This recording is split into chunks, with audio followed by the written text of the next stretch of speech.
Hello students. तो देखो, आज हम जो स्टार्ट करेंगे ना, वो मैथ्स का इम्पॉर्टेंट टॉपिक होगा, जिसे हम बोलते हैं एडिशन सब्ट्रैक्शन ऑफ रूट्स, जिसके अंदर हम आगे जाके मल्टीप्लिकेशन एंड डिवीजन भी करेंगे। मैं ये नहीं कह रहा ये टॉपिक सिर्फ क्लास 9th के लिए इम्पॉर्टेंट है, ये हर उस स्टूडेंट, हर उस क्लास के लिए इम्पॉर्टेंट है जिसका यूज़ मैथ्स में बहुत यूज़ है। मतलब हर उस स्टूडेंट के लिए इम्पॉर्टेंट है जो मैथ्स पढ़ता है।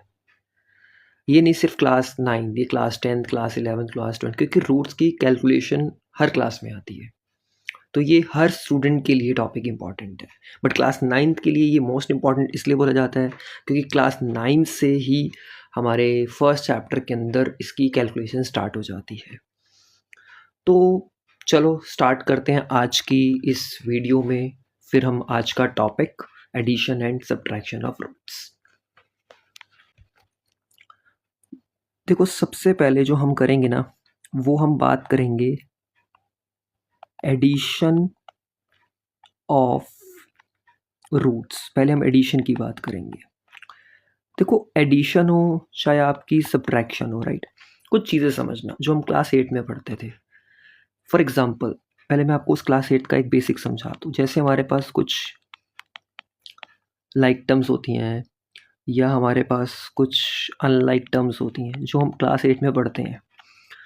अगर मैं लाइक टर्म्स की बात करूं, जैसे हम सबको पता है अगर मैं x को और x के साथ ऐड करूंगा तो मेरे पास 2x आएगा। या अगर मैं x और y को ऐड करूंगा तो ये ऐड नहीं होंगी, क्योंकि ये हमारी लाइक टर्म्स नहीं है, डिफरेंट टर्म्स है। तो हम जानते हैं कि अब लाइक टर्म्स होंगी तभी हम उसको ऐड या सब्ट्रैक्ट कर पाएंगे, अदरवाइज हम ना उसको ऐड कर सकते हैं ना उसको सब्ट्रैक्ट कर सकते हैं। तो ऐसे ही कुछ इन एडिशन और सब्ट्रैक्शंस में भी होता है। तो चलिए अब उसको हम शुरू करते हैं, समझने की कोशिश करते हैं कि कैसे हम रूट्स की एडिशन एंड सब्ट्रैक्शन को करते हैं। जैसे फॉर एग्जांपल हमारे पास एक डिजिट है, सपोज √3 प्लस √3। अब जैसे दोनों लाइक टर्म्स हैं, क्योंकि दोनों रूट की टर्म जो है ना वो सेम है। देखो, जब भी आपने √3 और √3 को ऐड करना है तो एक चीज़ का हमेशा ध्यान रखना है, इसके बाहर जैसे कोई भी नंबर नहीं है तो 1 है। आपको बाहर वाले नंबर से आप ऑब्जर्व करो, मैं आपको 2 तरीके से समझाऊंगा, धीरे धीरे आपको समझ आ जाएगा, फिर आप डायरेक्ट करना शुरू कर दोगे। जैसे मैं आपसे बोलूँ इस पूरी टर्म और इस पूरी टर्म में से कुछ कॉमन लेना है, तो आप क्या लोगे? √3 दोनों में तो आप कॉमन ले लोगे। फर्स्ट वाली टर्म से भी देखो, यहाँ से भी आपका 1 बचा और यहाँ से भी आपका 1 बचा, विच इज़ इक्वल टू 2। तो ये कितना आ गया? 2√3। तो मीन्स √3 प्लस √3 ऐड किया, कितना आ गया? 2√3।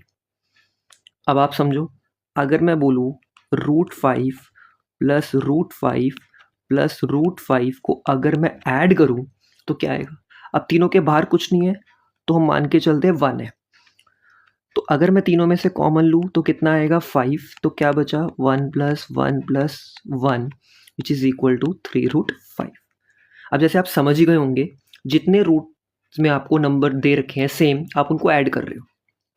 अब मैं आपको बोलूँ 3√5 प्लस 4√5 प्लस 2√5, आपको जो भी इन क्वेश्चंस में लाइक टर्म्स देखनी है ना, वो आपको रूट वाले नंबर से देखनी है। उसके बाहर क्या नंबर चल रहा है उससे हमें कोई मतलब नहीं है। हमें देखना है अगर रूट वाली टर्म्स सेम है तो मीन्स लाइक टर्म्स है, तो आप उसको ऐड या सब्ट्रैक्ट कर सकते हो। अभी कितने √5 हो गए? देखो 3√5 ही हो गए।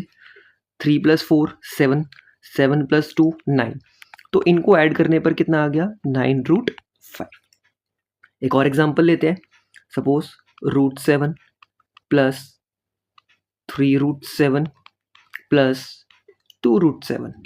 अगेन अगर आप इसमें ध्यान से देखो तो कितने √7 है? इस रूट के बाहर कुछ नहीं है तो मतलब 1 है। एक √7 ही हो गया। 3 आपके पास यहाँ है, 2 आपके पास यहाँ है। तो 3 प्लस 2 आपने बाहर वाले नंबर ऐड करने हैं। 3 plus 2 5, 5 plus 1 6, which is called 6√7। तो आपका जो आंसर आ गया वो आ गया 6√7। अगर मैं आपको बोलूँ √5 को √7 के साथ ऐड करना है, इस चीज़ को ध्यान से समझना। अगर मैं आपको बोलूँ √5 को √7 के साथ अगर आपको ऐड करना है तो क्या ये ऐड होंगी? नहीं ऐड होंगी, क्योंकि ये √5 और √7 जैसे x plus Y unlike terms है, ऐसे ये रूट वाली टर्म डिफरेंट है, ये अनलाइक टर्म्स है। तो इसका जो आंसर रहेगा वो √5 प्लस √7 ही रहेगा, इसे आप ऐड सब्ट्रैक्ट नहीं कर सकते। यही हमारा आंसर है। इसी फॉर्म में हम क्या करेंगे, क्वेश्चन को छोड़ देंगे। फॉर एग्जाम्पल मान लो 2√5 में से मैं आपको बोलूँ 3√5 इसमें ऐड करना है, तो आप ऐड कर सकते हो, क्योंकि 2 + 3 कितना हो गया? 5, और √5 + √5 तो 5√5। लेकिन अगर मैं बोलूँ 2√5 + 3√7 तो आप ऐड नहीं कर सकते। गलती से भी ये 2 और 3 ऐड नहीं करना, क्योंकि हमारी जो रूट वाली टर्म है ना वो अनलाइक है। जब तक वो लाइक नहीं होगी ना आप ऐड कर सकते हो ना आप सब्ट्रैक्ट कर सकते हो।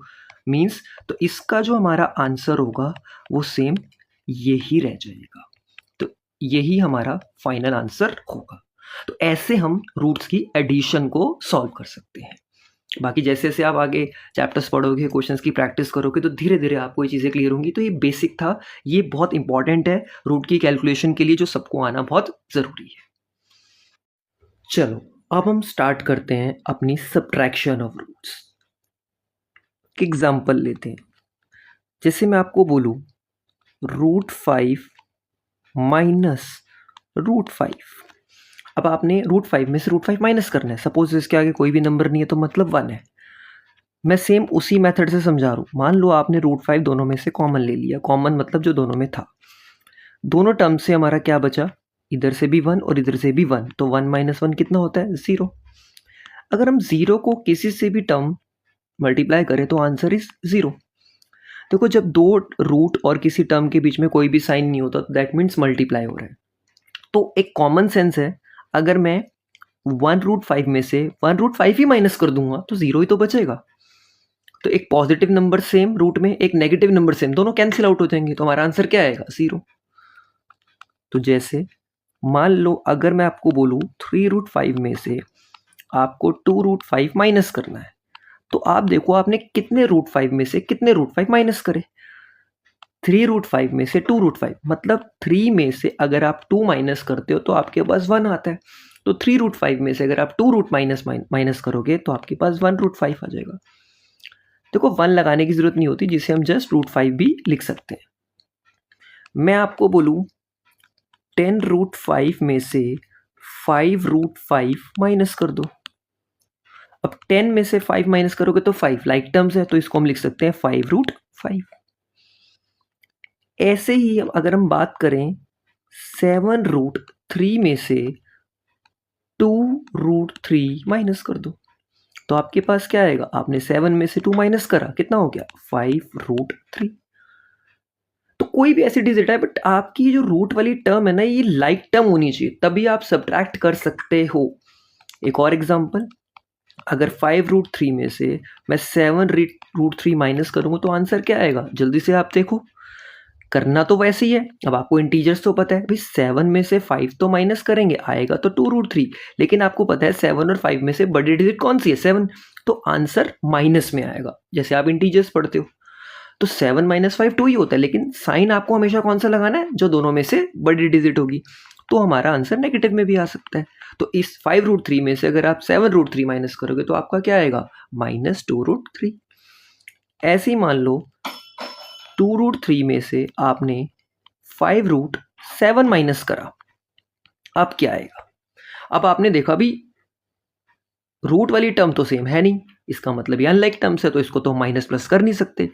तो इसका मतलब हो गया कि हमारा जो आंसर रहेगा वो सेम यही रहेगा, क्योंकि हम इसको माइनस नहीं कर सकते। तो जैसे एडिशन का रूल है, ऐसे ही सब्ट्रैक्शन का भी रूल है। एडिशन सब्ट्रैक्शन जब तक रूट वाली टर्म सेम नहीं होगी, जब तक आपकी लाइक टर्म्स नहीं होगी, ना आप ऐड कर सकते हो ना आप सब्ट्रैक्ट कर सकते हो। तो एडिशन सब्ट्रैक्शन के अंदर आपके लिए लाइक टर्म्स होनी ज़रूरी है, लाइक टर्म्स होनी ज़रूरी है। तो ये थी कैसे हम रूट्स की एडिशन और सब्ट्रैक्शन के क्वेश्चंस को सॉल्व कर सकते हैं।